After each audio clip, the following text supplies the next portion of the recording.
morning students. In the last class ಅಲ್ಲಿ ಏನು ಮಾಡಿದ್ವಿ ನಾವು list of items or list of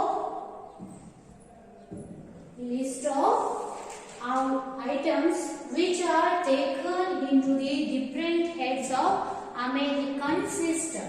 ಅಂದ್ರೆ ಅಮೆರಿಕನ್ ಸಿಸ್ಟಮ್ ದಲ್ಲಿ ಬರ್ತಕ್ಕಂತ 5 ಹೆಡ್ಸ್ ಅಲ್ಲಿ ಯಾವ ಐಟಮ್ಸ್ ಗಳನ್ನ ಯಾವ ಲಿಸ್ಟ್ ಹೆಡ್ ಅಲ್ಲಿ ಕನ್ಸಿಡರ್ ಮಾಡ್ತೀವಿ ಅಂತ ಹೇಳ್ಬಿಟ್ಟು ನೋಡಿದ್ದೀವಿ. ಇವತ್ತಿನ ಕ್ಲಾಸ್ ಅಲ್ಲಿ ಆಸ್ ಐ ಟೋಲ್ಡ್ ಯು ಏನ್ ಮಾಡೋಣ ಅಂತಂದ್ರೆ ಪ್ರಾಬ್ಲಮ್ ಅನ್ನ ಡಿಸ್ಕಸ್ ಮಾಡೋಣ. ಅದ್ರ ಮೇಲೆ ಪ್ರಾಬ್ಲಮ್ ಅನ್ನ ಡಿಸ್ಕಸ್ ಮಾಡೋಣ ಅಂತ ಹೇಳ್ಬಿಟ್ಟು ಹೇಳ್ತಲ್ರಿ ಲಾಸ್ಟ್ ಕ್ಲಾಸ್ ಅಲ್ಲಿ.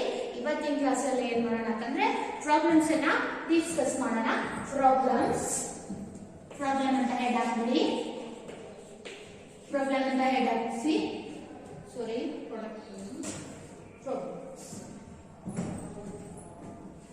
ಪ್ರಾಬ್ಲಮ್ಸ್.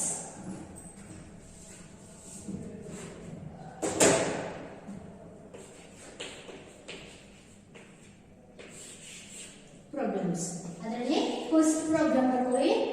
ಕ್ಲಾಸಿಫೈ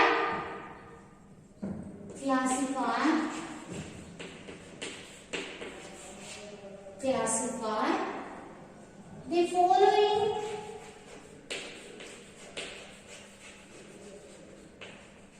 ನೀಟಾಗಿ ಬರ್ಕೊಳ್ಳಿ. Classify the following accounts, items or accounts into assets,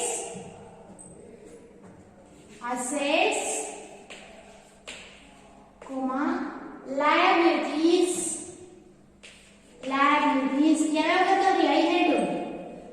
liabilities,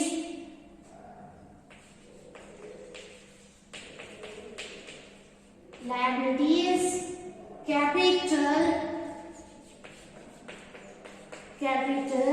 comma expenses and losses.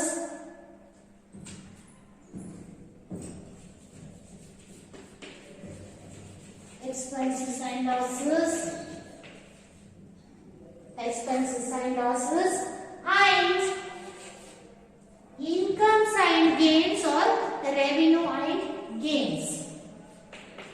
Incomes or gains or revenue and gains ಅಂತ ಹೇಳ್ಬಿಟ್ಟು ಕರೀತಾರೆ. Incomes and gains or revenue and gains. Okay, ನೋಡಿ last class ಅಲ್ಲಿ ಏನ್ ಮಾಡಿದೀವಿ, ಒಂದು list ಅನ್ನು ಬರ್ಸಿದ್ದಲ್ಲ, 5 heads: assets, liabilities, capital, income and expenses, then expenses and losses, then income and gains ಅಂತ ಹೇಳ್ಬಿಟ್ಟು 5 head ಅನ್ನ ಬರ್ತಿದ್ದೆ. ಅದರ ಕೆಳಗಡೆ ಡಿಫರೆಂಟ್ ಅಕೌಂಟ್ಸ್ ಅಥವಾ ಡಿಫರೆಂಟ್ ಐಟಮ್ಸ್ ಅನ್ನ ಕೂಡ ಬರ್ಸಿದ್ದೆ ಲಿಸ್ಟ್ ಅನ್ನು. ಆ ಲಿಸ್ಟ್ ಅನ್ನ ನೋಡ್ಬಿಟ್ಟು ನೀವೇನ್ ಮಾಡ್ಬೇಕು ಅಂತಂದ್ರೆ ಕ್ಲಾಸಿಫೈ ಮಾಡ್ಬೇಕು, ಯಾವ ಹೆಡ್ ಅಲ್ಲಿ ಯಾವ ಐಟಮ್ಸ್ ಬರ್ತದ ಅಂತ ಹೇಳ್ಬಿಟ್ಟು. ನಾನು ಲಾಸ್ಟ್ ಕ್ಲಾಸ್ ಅಲ್ಲಿ ಆಲ್ರೆಡಿ ಹೇಳಿದ್ದೀನಿ ಯಾವ ರೀತಿ ಕ್ವಶನ್ಸ್ ಬರ್ತದ ಅಂತ ಹೇಳ್ಬಿಟ್ಟು. 12 ಪಾಯಿಂಟ್ಸ್ ಅನ್ನ ಕೊಟ್ಟಿದ್ದಾರೆ. ಆ 12 ಪಾಯಿಂಟ್ಸ್ ಮುಂದೆ ನೀವು ಯಾವ ಹೆಡ್ ಅಲ್ಲಿ, ಅಸೆಟ್ ಹೆಡ್ ಅಲ್ಲಿ ಬರ್ತದ ಅಥವಾ ಲಯಬಿಲಿಟಿ ಅಲ್ಲಿ ಬರ್ತದ ಅಥವಾ ಎಕ್ಸ್ಪೆನ್ಸಸ್ ಅಂಡ್ ಲಾಸಸ್ ಅಂತ ಬರ್ತದೋ ಅಥವಾ ಇನ್ಕಮ್ಸ್ ಅಂಡ್ ಗೇನ್ಸ್ ಅಂತ ಬರ್ತದ ಅಂತ ಹೇಳ್ಬಿಟ್ಟು ಮೆನ್ಷನ್ ಮಾಡಿದ್ರಿ ಅಂತಂದ್ರೆ ನಿಮ್ಗೆ ಏನಾಗ್ತದ 6 ಮಾರ್ಕ್ಸ್ ಸಿಗ್ತದ. ಯಾವ ರೀತಿ ಐಟಮ್ಸ್ ಅನ್ನ ಕೊಟ್ಟಿದ್ದಾರೆ ನೋಡ್ರಿ, ಇದು ಬರ್ಕೊಳ್ಳಿ. ಏನಂತಂದ್ರೆ classify the following accounts. Right immediately. Classify the following accounts into assets, liabilities, capital, expenses and losses, incomes and gains. Okay, diagram. Then ಬರ್ಕೊಳ್ಳಿ. First one 12 points ಅನ್ನ ಕೊಡ್ತಾರೆ ಅಂತ ಹೇಳ್ಬಿಟ್ಟು ಹೇಳಿದ್ರಲ್ಲಿ, ಅದರಲ್ಲಿ first one capital. Then second cash. Then third drawings.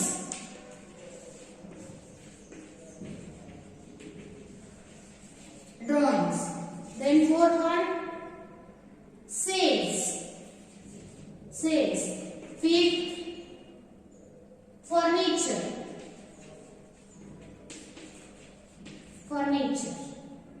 Then sixth one outstanding expenses. Outstanding expenses. Then seventh one, stationery. Stationery. Then eighth one, loan. Loan.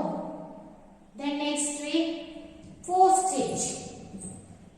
Here ninth one na yes, postage. Postage. Then 10, commission received.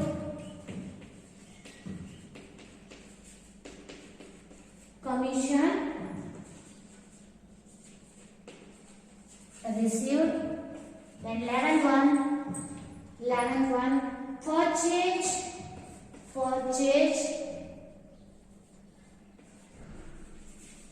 purchase. Then last 12, goodwill.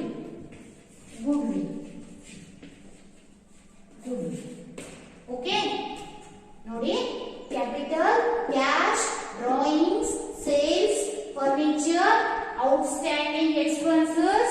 Then 7th one, stationery. 8th loan. Then 9th one, postage. 10, commission received. Then 11 purchase. Then 12, goodwill. Okay, is it over?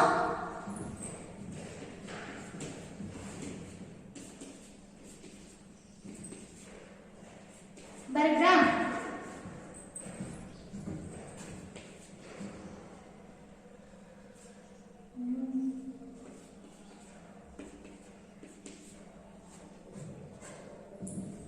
I3 ಬರ್ಕೊಳ್ಳಿ, ನೀಟಾಗಿ question ಬರ್ಕೊಳ್ಳಿ.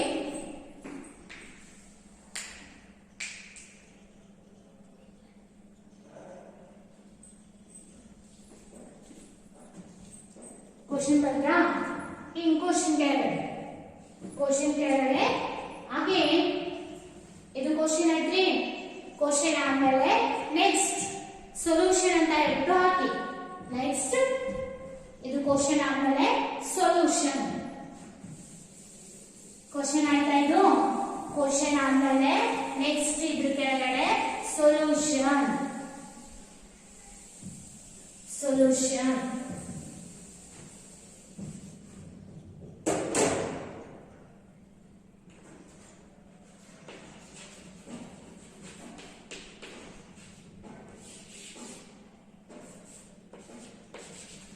Okay, solution. ಅದ್ರ ಕೆಳಗಡೆ first one ಯಾವ್ದ್ರಿ? Capital. First one ಬರೀರಿ capital. Capital ಯಾವ head ಅಲ್ಲಿ ಅದ ನೋಡ್ರಿ. ನಾವು ಲಿಸ್ಟ್ ಅನ್ನ ಏನ್ ಬರ್ಸಿದೀವಲ್ಲ ಆ ಲಿಸ್ಟ್ ಅನ್ನ ತಗೊಂಡ್ಬಿಟ್ಟು ಕ್ಯಾಪಿಟಲ್ ಯಾವ ಹೆಡ್ ಅಲ್ಲಿ ಇದೆ ಅದೇ ಅಂತ ಹೇಳ್ಬಿಟ್ಟು ನೋಡಿ. ಒಂದ್ಸಲಿ ಲಿಸ್ಟ್ ಅನ್ನ ಓಪನ್ ಮಾಡಿ ಆ ಲಿಸ್ಟ್ ಅಲ್ಲಿ ಕ್ಯಾಪಿಟಲ್ ಅನ್ನೋ ಐಟಮ್ ಯಾವ ಹೆಡ್ ಅಲ್ಲಿ ಬರುತ್ತೆ ಅಂತ ಹೇಳ್ಬಿಟ್ಟು ಒಂದ್ಸಲಿ ಚೆಕ್ ಮಾಡಿ ನೋಡಿ. ಯಾವ ಹೆಡ್ ಅಲ್ಲಿ ಬರ್ತದೆ? ಇಟ್ಸ್ ಕಮ್ಸ್ ಅಂಡರ್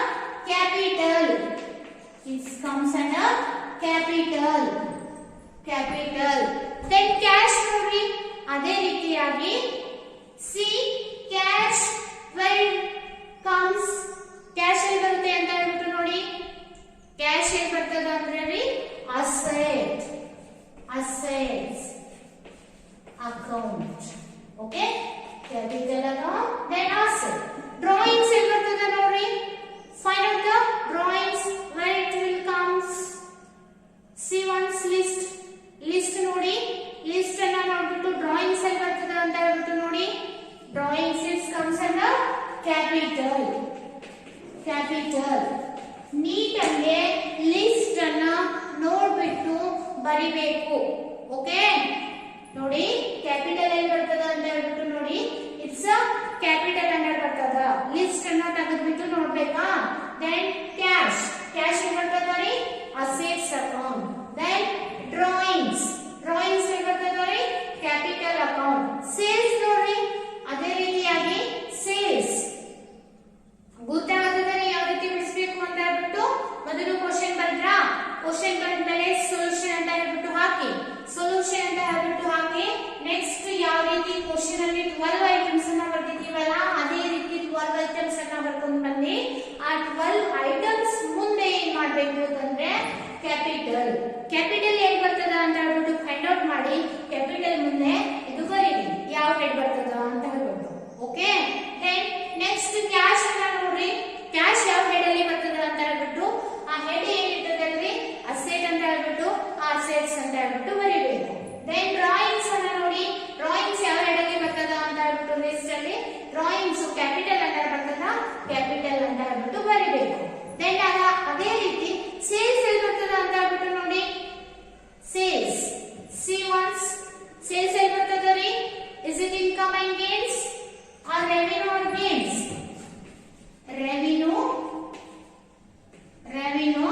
ನೋಡಿ ಲಿಸ್ಟ್ ತೆಗೆದು ನೋಡಿದ್ರಿ ಅಂತಂದ್ರೆ ನಿಮಗೆ ತಿಳಿಯುತ್ತೆ.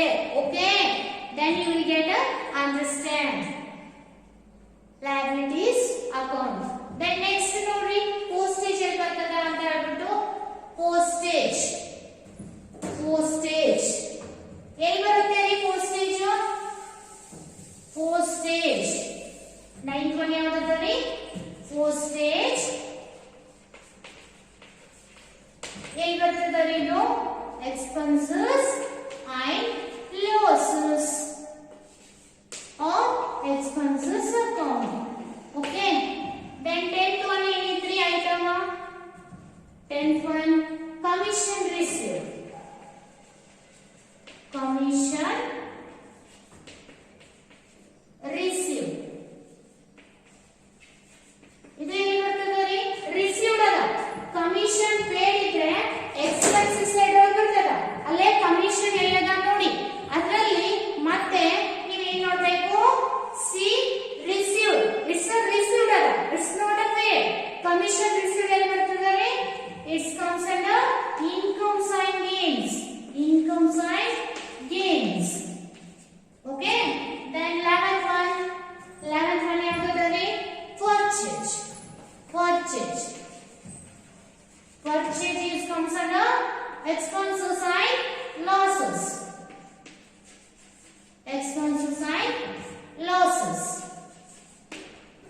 then 12th one goodwill. check out where it will come. goodwill comes under assets. is it in asset? is it in the list of asset? asset list ಅಲ್ಲಿ ಬರ್ತದ ರೀ. Okay, ಗೊತ್ತಾಯ್ತಾ? ಆ ಲಿಸ್ಟ್ ಬಂದ್ರೆ ನಿಮ್ಗೆ ಏನಾಗ್ತದ ರೀ? ಈ ರೀತಿ ಕ್ಲಾಸಿಫೈ ಮಾಡಕ್ ಬರ್ತದ. ಈ ರೀತಿ ಕ್ಲಾಸಿಫೈ ಮಾಡಿದ್ರೆ ಅಂತಂದ್ರೆ ನಿಮ್ಗೆ 6 ಮಾರ್ಕ್ಸ್ ಸಿಗ್ತದ. ಓಕೆ, ಒಂದೆರಡು ಪ್ರಾಬ್ಲಮ್ ಮಾಡಕ್ ಬಿಡಿಸಿದ್ರಿ ಅಂತಂದ್ರೆ ನಿಮ್ಗೆ ಐಡಿಯಾ ಬರುತ್ತೆ ಯಾವ ರೀತಿ ಇದು ಅಂತ ಹೇಳ್ಬೋದು. ಬಿಡಿಸ್ಕೊಳ್ಳಿ. write down immediately.